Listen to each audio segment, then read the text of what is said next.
Sheikhul Islam Ibn Taymiyyah rahimahullah ta'ala ana maneno, anasema katika jambo hili, anasema wal-i'tibaru bibulughi al-ilmi bir-ru'ya fi waqtin yufidu fa amma idha balaghathum ar-ru'ya ba'da ghurubi ash-shams fal-mustaqbal يجب صومه بكل حال لكن اليوم الماضي هل يجب قضاؤه فإنه قد يبلغهم في أثناء الشهر أنه رؤي بإقليم آخر ولم ير قريبا منه الأشبه أنه إن رؤي بمكان قريب وهو ما يمكن أن يبلغهم خبره في اليوم الأول فهو كما لو رؤي في بلدهم ولم يبلغهم. maneno haya maana yake anasema mazingatio yako katika elimu ya kuonekana, yako katika kufika elimu ya kuonekana mwezi katika wakati unaotoa faida. Ama kukiwafikia wao kuona baada ya kuzama jua, basi mwezi huo utakuwa ni wa siku inayofuata. Itapasa kuifunga kwa hali yoyote iwayo au kwa hali yoyote awayo mtu. Lakini je, siku iliyopita itamlazimu kuilipa?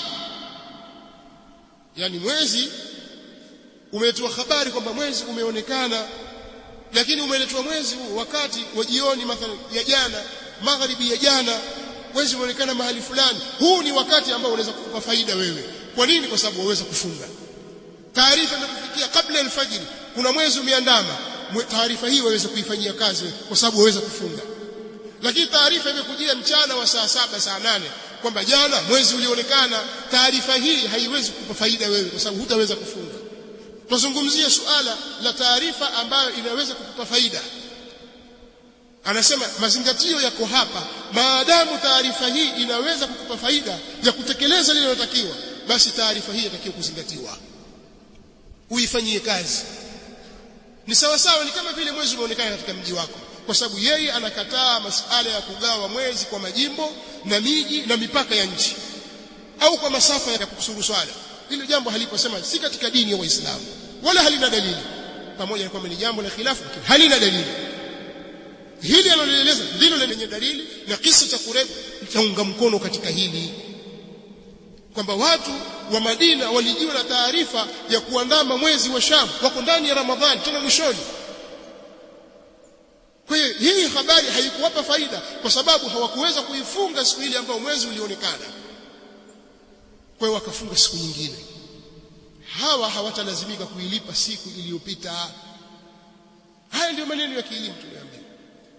Kwa hiyo maadamu taarifa inaweza kutufikia na tukaifanyia kazi, basi kazi hii, taarifa hizi zisiwe za kiubaguzi. Iwe taarifa ikija kwa redio ndio tuifanyia kazi, lakini ikija kwa njia ya internet hapana. Ikija kwa njia ya WhatsApp hatutaki taarifa. La, maadamu ni taarifa imethibiti kutoka kwenye vyanzo halali vyenye kukubalika. Zingatia neno hili.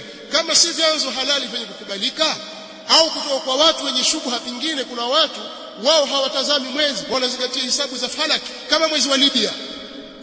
Usizingatie mwezi huo. Hata kama ikija taarifa usikubali. Hakikisha wameuona kweli au ni hisabu za falaki.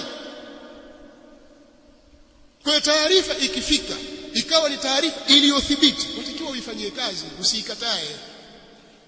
Ndiyo dini ya Uislamu inataka.